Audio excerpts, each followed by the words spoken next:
Hi folks, here we have a Panasonic Personal Stereo system, or if it's a Sony, you guys would call it a Walkman, but that's not what this is. Personal cassette stereo, whatever you want to call it, that's what this is.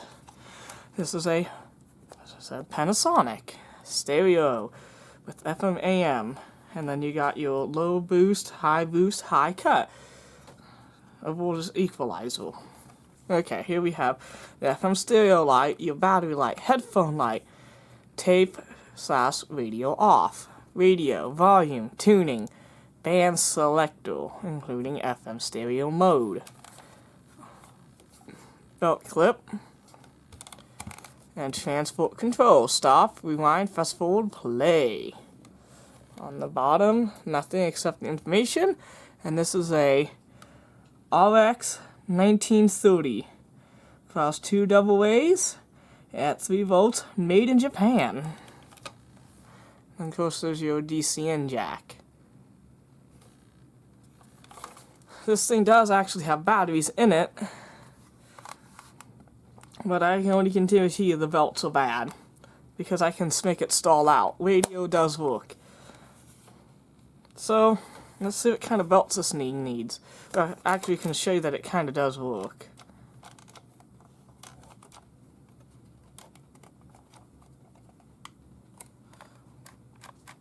As opposed to... oh, that's to eject the tape, I see.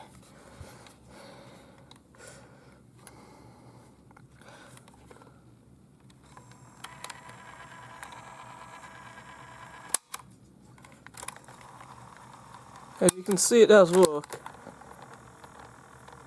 but it has no torque. Belt's bad.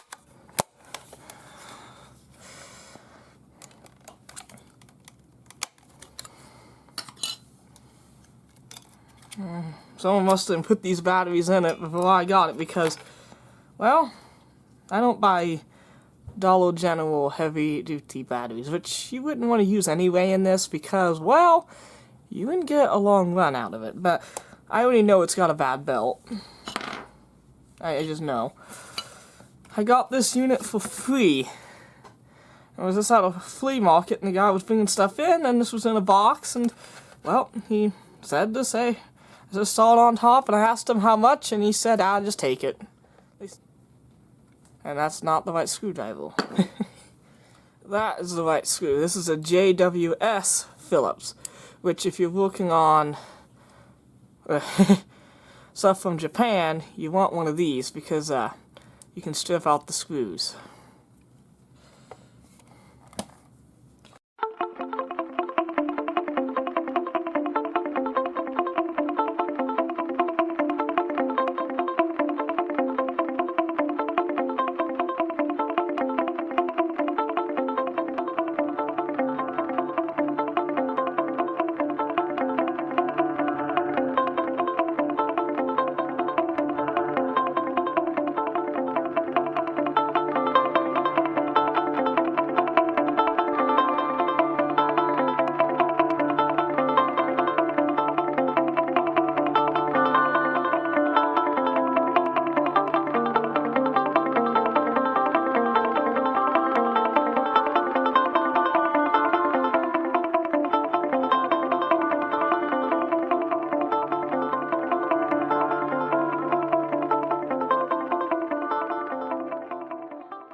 Yeah.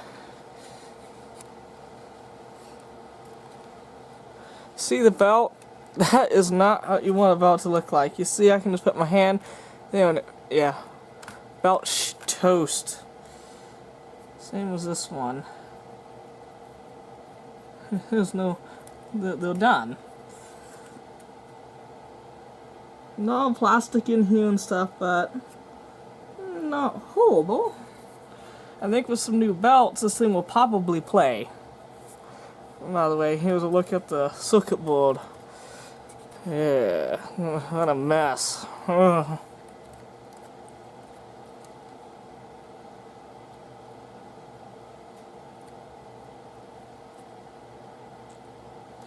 Probably gonna change this one. The rest of the caps on here don't look like they're leaking at all, but this blue one is one of those purple Panasonic you-know-whats. So, probably should change it. These other ones could go bad, but they're really small form factor and they're not replaceable. That one, however, is.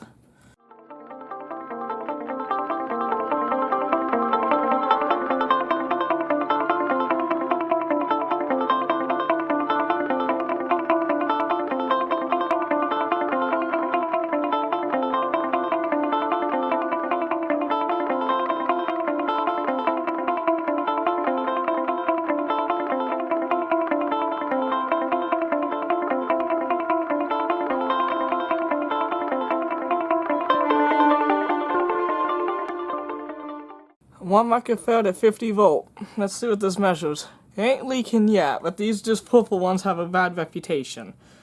The other ones could leak eventually, but I'm not changing them. I'm just changing the ones that I know go bad, and this is one of them.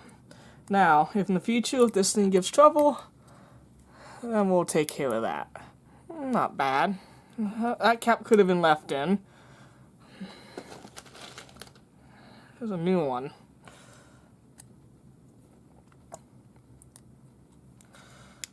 I'm just worried about it leaking, is my problem in the future. That's not as good as the original. Might put that one back. 2.2.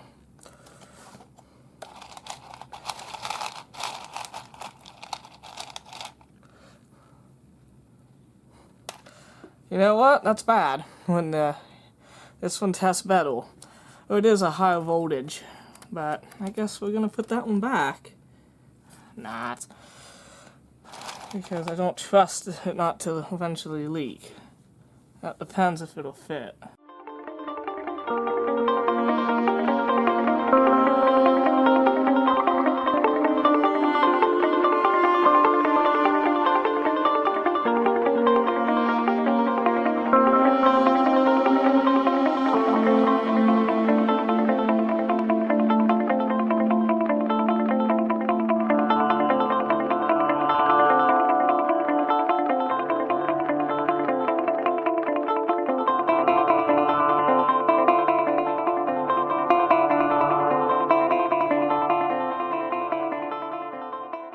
Okay, I see what went in here.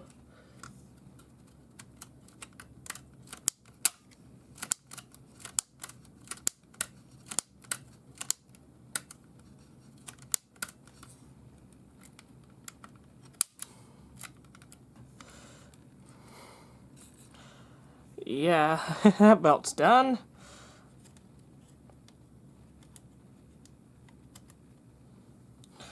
But as I was saying, folks, the only advantage a new Personal Stereo has over an old one is that you don't have to repair it to use it. However, they suck in every other way. They use crappy mechanisms. They're just crap. Now, this thing's plastic and won't withstand the test of time either. However, this is still a better built unit than anything you're going to get today.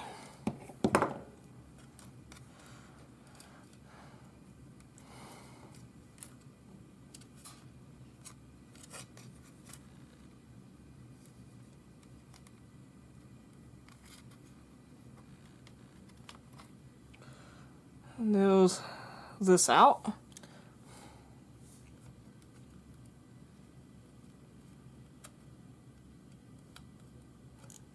There's a washer in there. But the thing about taking this out is that we can clean it up better. And it's out of the machine. And give it a tiny bit of maybe. I'm gonna put back in a dab of oil, maybe. I know we gotta put oil on the back. Nice metal flywheel. I know I don't have good quality belts for this, so let's just see if I can get some. Well, when I get some belts, we'll be back. That's all, folks, for now. Well, hi, folks. Off camera, I dug through my belts and I found a couple. I forgot to hit the record button. Dang it. Because when I get into stuff, I just don't always think, oh, camera. But anyway, I got put 2 new belts in it. Well, they're one out of those assortment kits, so they are probably not the best. But I can't find anyone who's selling belts that'll fit this. They're only 5 inches. Well, the one place I know gets belt from, they're on back order. And the other places like Fix Your Audio and all them don't even have ones even close to the size that this thing would use. So hopefully the ones I put in it will at least work until I can get some better ones. And I also changed out the grease, that graphite grease, for this stuff, and it's helped a lot. I was mistaken, folks, when I said Fix Your Audio does not have the belts. They do. However, they just measure them differently than what I normally do. Because, like, turntable needles, you measure the circumference. Well, they do the diameter of the belt. So Fix Your Audio did have it, because I actually wrote to them, because I wanted to let them know I had the machine, and they actually responded and said they did. And also they were metric, and I'm not. I'm American. The metric system scales me. So, well, we had to do what we had to do, and that was, well, I still put the belts in it I had, and they actually do work pretty good. After using the unit a while, if there is any round flutter, I really can't notice it. I still will probably get better belts, but I have points. I'll just wait until Turntable Needles has the belts. These are good enough for now, but yeah, ignore that one segment. But instead of deleting it, it's best to say that that's what I originally saw. Should have got that on camera, but Dingeldorf forgot he was making a video. But anyway, we'll see how if I broke it or not completely. I'm not screwing this all back together because there's an old saying, if you screw it back together, you've doomed yourself. Or just, the moment you screw it back together is the moment she ain't gonna play. And besides, I haven't put all the parts back in, but we don't need it yet just for testing. To see if it actually will work, then I'll have to grab some headphones, do it off camera, because I can't feed this thing in well at the moment.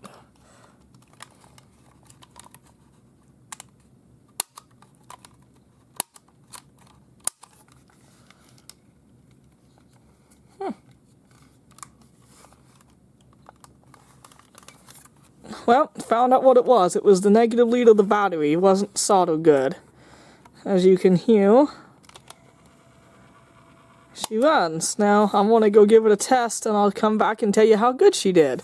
I mean, how good she plays. Well, that's, I say, a success. It may not be perfect in terms of round flutter, but it sounds good enough to me. What I mean is, I really would have to concentrate, and I was playing this tape here from 1975, well, of Christmas, and it has a lot of sustained notes, and it sounded pretty good. However, dirty controls.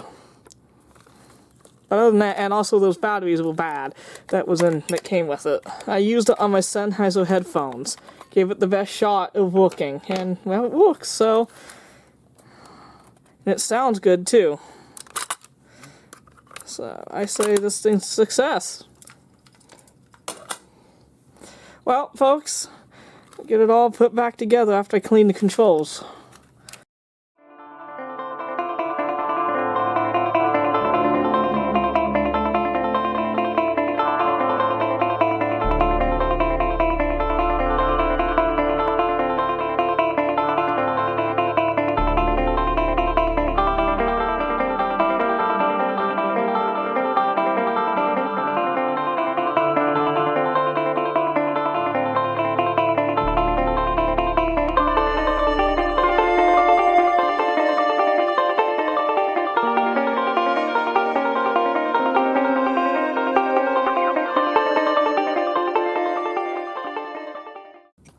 Hi folks, I tried to do a direct capture, folks, but my computer just doesn't want to work. I just get a hum.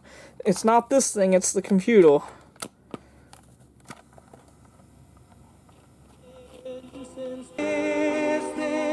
is Christ the King. It might have a little bit of insustain, but it is perfectly usable by my standards. it's kind of hard to convey. With headphones, it sounds pretty good. But that's a low recorded tape, and that's just the problem. It's just a real low recording. But as you can see, it does play. Well, folks, after using this thing for a while, it actually works pretty good. Once I play a tape, I actually knew how it's supposed to sound. It sounded good. And that tape in question